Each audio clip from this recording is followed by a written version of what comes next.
நாளென் செய்யும் வினிதானென் செய்யும் என நாடி வந்த கோளென் செய்யும் கொடுங்கோற்றென் செய்யும் குமரேசர் இரு தாளும் சிலம்பும் சதங்கையும் தண்டையும் சண்முகம் தோளும் கடம்பும் எனக்கு முன்னே வந்து தோன்றினே. உலகமெங்கும் வாழ்ந்து கொண்டிருக்கும் ஸ்ரீ குபேரன் டிவி நேயர்களுக்கு சைதை ராஜாவின் அன்பான வணக்கங்கள். நாம் இப்பொழுது நவம்பர் மாத பலன்களை சொல்ல இருக்கிறோம். 1/11/2021 முதல் 30/11/2021 வரை கிரகங்கள், இந்த மாத கிரகங்கள் 12 ராசிகளுக்கும் எத்தகைய பலாபலன்களை வழங்க இருக்கிறது என்பதை ராசி வாரியாக பார்க்க இருக்கிறோம். இந்த மாதத்தில், இந்த நவம்பர் மாதம் மழைக்காலம். இந்த மாதத்தில் முக்கியமான நாட்கள் என்னென்ன நாட்கள் வருகிறது என்பதை பார்ப்போம். நவம்பர் 4ஆம் தேதி சர்வ அமாவாசை, தீபாவளி திருநாள். நவம்பர் 18 பௌர்ணமி வருகிறது. நவம்பர் 19 திரு கார்த்திகை தீபம், அண்ணாமலையார் தீபம். இப்பொழுது நாம் ஒவ்வொரு எபிசோட்லேயும் வாக்கிய பஞ்சாங்க அடிப்படையில் தான் நாம் பலன்களை சொல்லி வருகிறோம். இப்பொழுது ராசிக்குள் நாம் செல்லலாம். இப்பொழுது நாம் கும்பராசியை பார்க்க இருக்கிறோம். கும்பராசி காலபுருஷ தத்துவப்படி 11வது ராசி. அவிட்டம், சதயம், பூரட்டாதி நட்சத்திரம் உள்ளடக்கியது. இந்த ராசிநாதன் உங்களுக்கு 12ஆம் இடத்தில் இருந்தாலும் அவருக்கு அது சொந்த வீடு தான். மகரம் சனி பகவானுக்கு சொந்த வீடு, கும்பமும் சொந்த வீடு. அப்போ 12இல் இருந்த போதிலும் ஆட்சி நிலையில் இருக்கிறார், சுபத்தன்மையில் இருக்கிறார். கௌரவம், புகழ், அந்தஸ்து, செல்வம், செல்வாக்கு, தன்னம்பிக்கை அதிகரிக்கக்கூடிய ஒரு காலகட்டம். அதுவும் முதல் 13 நாள் உங்களுக்கு குருவோடு இணைஞ்சிருக்கிறார். இது மாபெரும் சிறப்பு. பார்த்தீங்கன்னு சொன்னாக்கா, இந்த குரு பகவான், சூரியன், புதன் இவங்களெல்லாம் 2 ராசிகளில் சஞ்சாரம் செய்கிறார்கள். அதனால் ஓரளவுக்கு நல்ல பலனே கிடைக்கக்கூடிய ஒரு அமைப்பு. அதுலேயும் குறிப்பாக இந்த குரு பகவான் கும்பத்துக்கு 13ஆம் தேதி மாறுகிறார். 14ஆம் தேதி முதல் உங்களுக்கு 17 நாள் அங்கு கும்பத்தில் குரு அமர்கிறார். இது மாபெரும் சிறப்பு. இருக்கும் இடத்தையும் நல்லது செய்வார் கோச்சார நிலையில் குரு பகவான் வரும்பொழுது. ஆனால் 1ஆம் இடம் என்பது அந்தணன் தனித்திருக்கையில் அவதிகள் மெத்த உண்டு. அதாவது ஜென்ம ராசியில் குரு வரும்பொழுது சில பிரச்சனைகள் வரும். ஏன்னா ராமரே வனவாசம் போனார் அப்படின்னு சொல்லுவாங்க. ஸோ அப்படி இருக்கும் பட்சத்தில் இந்த கும்பராசி அன்பர்கள், குரு பகவான் உங்களுக்கு அங்கே எவ்வளோ காலம் இருக்க போகிறார் அப்படின்னா, நவம்பர்லேருந்து உங்களுக்கு ஏப்ரல் வரைக்கும் இருக்க போகிறார். அப்போது அந்த காலகட்டங்களில் உங்களுக்கு குரு பார்க்க கோடி நன்மை. அவர் பார்க்கும் இடங்களை சுபிட்சம் செய்கிறார், இருக்கும் இடத்தையும் சுபிட்சம் செய்வார். இருந்தாலும் தனித்து இருக்கக்கூடாது. குரு பகவான் சில பிரச்சனைகளை தரக்கூடிய ஒரு அமைப்பில் அவர் இருப்பார். இருந்த போதிலும் உங்களுக்கு ராசிநாதன் ஆட்சி நிலையில் இருக்கிறார். முதல் 13 நாள் ரொம்ப அமக்கலமாக இருக்கும். அடுத்த 17 நாள் பார்த்திங்கன்னா ராசியில் குரு இருக்கிறதால குருவின் பார்வை முக்கியமான இடங்களுக்கு விழுகிறது. 5, 7, 9 ஆகிய இடங்கள். இது மாபெரும் சிறப்பை தருகிறது. எது எப்படி இருந்த போதிலும் இந்த கும்பராசி அன்பர்களுக்கு இந்த நவம்பர் மாத கிரக நிலைகளை பார்க்கும் பொழுது மிகவும் சிறப்பாகவே அமைகிறது. ரொம்ப பொற்காலமாகவே அமையும் என்று சொல்லலாம். 2ஆம் இடம் என்று சொல்லக்கூடிய 2ஆம் இடத்தை சனி பகவான் பார்க்கிறார். 3ஆம் பார்வையாக மகரத்திலிருந்து பணம் பல வகையில் வரக்கூடிய அமைப்பு இருந்தாலும் கொடுக்கல் வாங்கல் வச்சுக்காதீங்க. கொடுத்த பணம் வசூலாகாது. யாராவது கேட்பாங்க, ஐயோ கேட்குறாங்களே, ஃப்ரெண்ட் ஆச்சே இல்லை உறவினர் ஆச்சேன்னு பார்த்து கொடுத்துருவீங்க. அது திரும்பி வரவே வராது. அப்படி ஒரு நிலை. ஏன்னா சனி பார்க்க அந்த இது வந்து ஒன் வே டிராஃபிக் மாதிரி தான். அதனால் கொடுக்கல் வாங்கல் வச்சுக்காதீங்க. உங்கள் வாக்கு ஸ்தானம் கொஞ்சம் யாருக்கும் வாக்குறுதி கொடுத்துடாதீங்க. ஏன்னா 2ஆம் இடத்தை சனி பகவான் பார்க்குறதால உங்கள் வாக்குக்கு செல்வாக்கு கிடைக்காது. கொடுத்த வாக்கை காப்பாற்ற முடியாது. கணவன் மனைவி பரஸ்பர ஒற்றுமையாக இருந்திருப்பீங்க. இப்போது சனி பார்வையில் இருக்கிற பொழுது இந்த கும்பராசி அன்பர்களுக்கு பார்த்திங்கன்னு சொன்னால் கொஞ்சம் பிரச்சனையாகின காலம்தான். குடும்பஸ்தானத்தை சனி பார்த்தா குடும்பம் நல்லாவாக இருக்கும். சண்டை சச்சரவு பிரச்சனை பிரிவினை கணவன் மனைவிக்குள்ளே மட்டும் இல்லை, மற்ற குடும்ப உறுப்பினர்களும் உங்களுக்கு ஆதரவாக இயங்க மாட்டார்கள். பகை நிலையோடு இருப்பார்கள். வீட்டிற்கு வரும் விருந்தாளிகள் மற்றும் உறவினர் நட்பு வட்டாரம் கூட உங்களுக்கு பகை நிலையோடு செயல்படக்கூடிய ஒரு காலகட்டம். எச்சரிக்கையோடு இருந்து கொள்ளுங்கள். 3ஆம் இடம் என்று சொல்லக்கூடிய மேஷத்தின் அதிபதி துலாத்தில் இருந்து மேஷம் 3ஆம் இடத்தை பார்க்கிறார். கம்யூனிகேஷன் பாவம் சிறப்பாக செயல்படுகிறது. பிபிஓ, சாஃப்ட்வேர், ஹார்ட்வேர், தபால் தந்தி இலாக்கா, கொரியர் சர்வீஸ், விளையாட்டு வீரர்கள், வீராங்கனைகள், நடனக் கலைஞர்கள், ஸ்டண்ட் கலைஞர்கள், பின்னணி பாடகர்கள், இசை அமைப்பாளர்கள், இசை வல்லுநர்கள், சினிமா மற்றும் தொலைக்காட்சி பிரிவில் பணியாற்றக்கூடிய பணியாளர்கள், டைரக்டர்கள், எடிட்டர்கள், கேமராமேன்கள், புகைப்பட கலைஞர்கள் அத்துணை பேருக்கும் நல்லது நடக்கக்கூடிய ஒரு அமைப்பு. இளைய சகோதரம் இருந்தால் அவரால் ஆதாயம் உண்டு. ஃப்ளாட் ப்ரமோட்டர்ஸ், பில்டர்ஸ், கட்டிடக் கலைஞர்கள் இவங்களுக்கு ஒரு வேலைவாய்ப்பு கிடைச்சி சம்பாத்தியம் பெறக்கூடிய ஒரு உன்னதமான ஒரு செயல். 4ஆம் இடம் 3ஆம் இடமும் நல்லா இருக்குது. செவ்வாய் பார்க்குறார். 8ஆம் பார்வையாக 4ஆம் இடத்தையும் பார்க்குறார். அது மட்டும் இல்லைங்க, முதல் 13 நாள் குரு பார்வையில் இருக்குது ராகு பகவான். அதுக்கப்புறம் குரு பார்க்கலனாலும் அவர் செய்வதை கண்டிப்பாக செய்வார். இப்போ முதல் 13 நாள் பார்த்திங்கன்னா இந்த கும்பராசி அன்பர்களுக்கு தாயாருடைய தேக ஆரோக்கியம் சிறப்பாக இருக்கும். எந்த பிரச்சனையும் இருக்காது. 13ஆம் தேதிக்கு பிறகு குரு பார்வை இல்லாத பொழுது தாயினுடைய தேக ஆரோக்கியம் பாதிக்கப்படும். உங்கள் சுகஸ்தானமும் கெடுகிறது. படிக்கும் மாணவியர்கள் 13ஆம் தேதிக்கு பிறகு ரொம்ப மெனக்கடனும் அதிகமாக சிரத்தையோடு படித்தா தான் பாஸ் செய்ய முடியும்.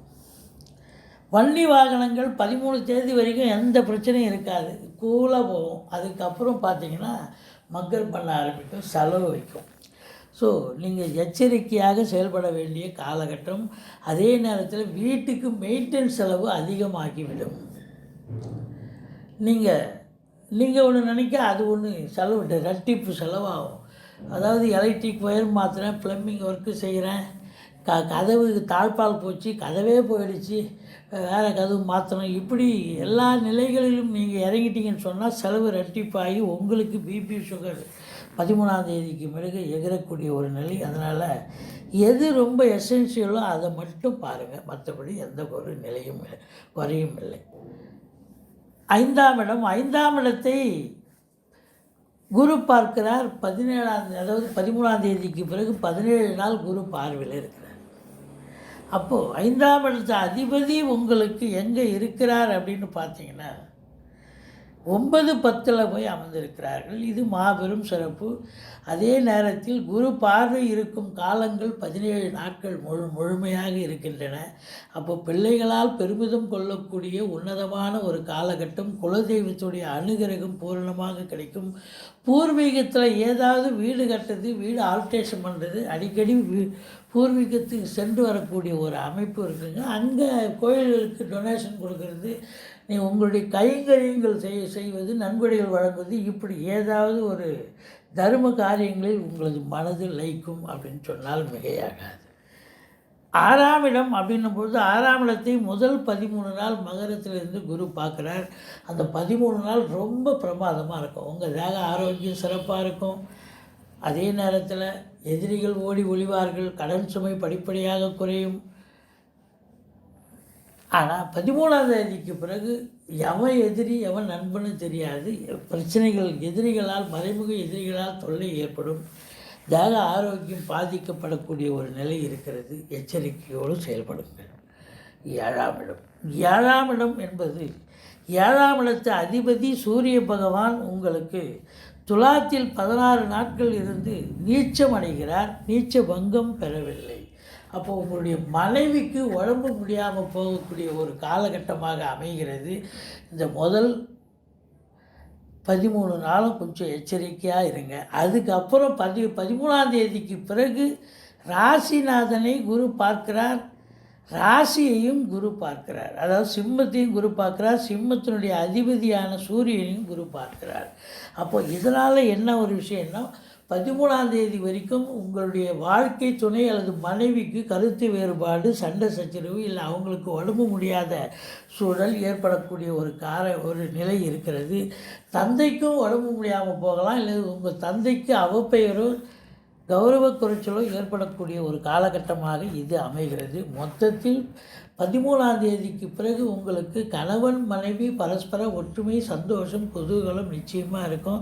13ஆம் தேதிக்கு பிறகு சிம்ம ராசி அன்பர்களுக்கு திருமணம் ஆகாதவர்களுக்கு நல்லது நடக்கக்கூடிய ஒரு காலகட்டம். நண்பர்கள் ஓடி வந்து உதவி புரிவார்கள் 13ஆம் தேதிக்கு பிறகு, நவம்பர் 13க்கு பிறகு. அடுத்தது 8ஆம் இடம். 8ஆம் இடத்து அதிபதி 9, 10 இருக்கிறார். வரா கடன்கள் வசூலாகும். இன்சூரன்ஸ் பணம் கிளைம் ஆகி கைக்கு வரக்கூடிய ஒரு காலகட்டம். பத்திரிகை துறை, எழுத்துத்துறை, எழுத்தாளர்கள், கவிஞர்கள், ஆடிட்டர்கள், வங்கி பணியாளர்கள், வழக்கறிஞர்கள், ஆசிரியர்கள், பேராசிரியர்கள், இலக்கியவாதிகள், சொற்பொழிவாளர்கள், இவங்க எல்லாருக்கும் ஒரு சிறப்பானதொரு காலகட்டமாக அமைகிறது. புதனுடைய ஆதிக்கம் நிறைந்த அன்பர்களுக்கு ஒரு செல்வாக்கு பெறக்கூடிய ஒரு நிலை என்று சொன்னால் மிகையாகாது. அதில் குறிப்பாக கல்வி பயிலும் மாணவியர்கள் நல்லா படிப்பாங்க. அதே நேரத்தில் கல்வியாளர்கள் மேன்மை அடைவார்கள். கல்வி நிறுவனங்கள் மேன்மை அடையக்கூடிய ஒரு காலகட்டம். அடுத்தது உங்களுக்கு 9ஆம் இடம். 9ஆம் இடத்தில் முதல் 13 நாள் சனி பார்வையில் இருக்கிறதால தந்தையினுடைய தேக ஆரோக்கியம் பாதிக்கப்படும். அரசாங்கத்தில் வேலை பார்க்கக்கூடிய மேல்நிலை ஊழியர்களிலிருந்து கடைநிலை ஊழியர்கள் வரைக்கும், அதாவது அதிகாரிகள் முதல் கடைநிலை ஊழியர்கள் வரைக்கும் முதல் 13 நாள் எச்சரிக்கையாக வேலை பாருங்கள். ஏன்னா உங்களை யாராவது போட்டு கொடுத்து உங்களுக்கு வேலையில் உழைய வைக்கக்கூடிய பிரச்சனை வரக்கூடிய ஒரு அமைப்பு இருக்கும். வேலையில் டிஸ்பியூட் ஆகக்கூடிய ஒரு நிலை ஏற்படலாம். பிறகு குரு பார்வை இருக்கிறது. 13ஆம் தேதிக்கு பிறகு கும்பத்திற்கு குரு சென்ற பிறகு ஒரு பயமும் இல்லை. தாயினுடைய தேக ஆரோக்கியம், தந்தை தேக ஆரோக்கியம் சிறப்பாக இருக்கும். அரசாங்கத்தில் வேலை பார்க்குறவங்க சந்தோஷமாக வேலை பார்ப்பாங்க. அவங்களுக்கு என்ன சௌகரியங்கள், பலாபலன்கள் கிடைக்கணுமோ எல்லாம் கிடைக்கும். எந்த ஒரு பிரச்சனையும் இருக்காது. தாய்மாமனால் அனுகூலம், மைத்துனர்களால் ஆதாயம் கிடைக்கக்கூடிய ஒரு காலகட்டம்.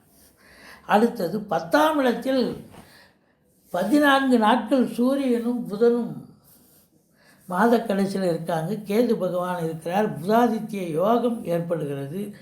அப்போது வேலை இல்லாதவர்களுக்கு வேலை வாய்ப்பு கிடைக்கும். வேலையில் இருப்பவர்களுக்கு ப்ரமோஷன், இன்க்ரிமெண்ட் கண்டிப்பாக கிடைக்கும். 7ஆம் இடத்து அதிபதியான சூரியன் அதே நேரத்தில் 5 புதனும் இருக்கிறார்கள். 5, 7 ஒன்றாக இணைந்து மிகவும் பிரமாதமாக இருக்கிறதால உங்களுடைய வாழ்க்கை துணை உங்களுக்கு ஆதரவாக, பக்கபலமாக, சொந்த தொழில் புரியும் அன்பர்களுக்கு உதவிகரமாக இருப்பார்கள். மொத்தத்தில் பார்க்கும் பொழுது தனியார் துறையோ அரசு துறையோ வேலை பார்க்கும் அன்பர்கள் திருப்திகரமாக வேலை பார்க்கக்கூடிய ஒரு அம்சம் இந்த நவம்பர் மாதத்தில் இருக்கிறது. அடுத்தது 11ஆம் இடத்தில் உங்களுக்கு சுக்கிர பகவான் இருக்கிறார். அவர் யாருன்னு கேட்டிங்கன்னா 4க்கும் 9க்கும் உடையவன், 11இல் இருக்கிறார். அப்போது திருமண வயதில் இருப்பவர்களுக்கு, அதாவது முதல் திருமணம் முறிவு ஏற்பட்டவர்களுக்கு 2வது திருமணத்திற்கான பேச்சுவார்த்தை நடத்துவார்கள். பெண்களால் அனுகூலம் கிடைக்கக்கூடிய, பெண்களால் பணவரவு, பொருள் வரவு, ஆதாயம் கண்டிப்பாக கிடைக்க பெறுவீர்கள். சந்தோஷம் அடையக்கூடிய ஒரு காலகட்டம். 12இல் சனி பகவான் இருக்கிறார். இது அற்புதமான ஒரு நிலை. இரும்பு சார்ந்த தொழில் செய்யும் அன்பர்களுக்கு உற்சாகம் நிறைந்த ஒரு மாதமாக இந்த நவம்பர் மாதம் இந்த கும்பராசி அன்பர்களுக்கு அமைகிறது. கும்பராசிக்கு 5 நாட்கள் சந்திராஷ்டம தினங்கள் வர இருக்கிறது. மாத ஆரம்பத்தில் 2, 3, 4, 29, 30 மாத கடைசியில். ஸோ மொத்தத்தில் 5 நாட்கள் சந்திராஷ்டம தினங்கள் வர இருப்பதால் கொஞ்சம் எச்சரிக்கையோடு வேலை பாருங்கள். மேலதிகாரி சக ஊழியர்கள்கிட்ட பார்த்து பேசுங்க, கவனமாக பேசுங்க. மற்றபடி இந்த நவம்பர் மாத கிரக நிலைகளை பார்க்கும் பொழுது இந்த கும்ப ராசிக்கு அருமையான ஒரு மாதமாக அமைகிறது.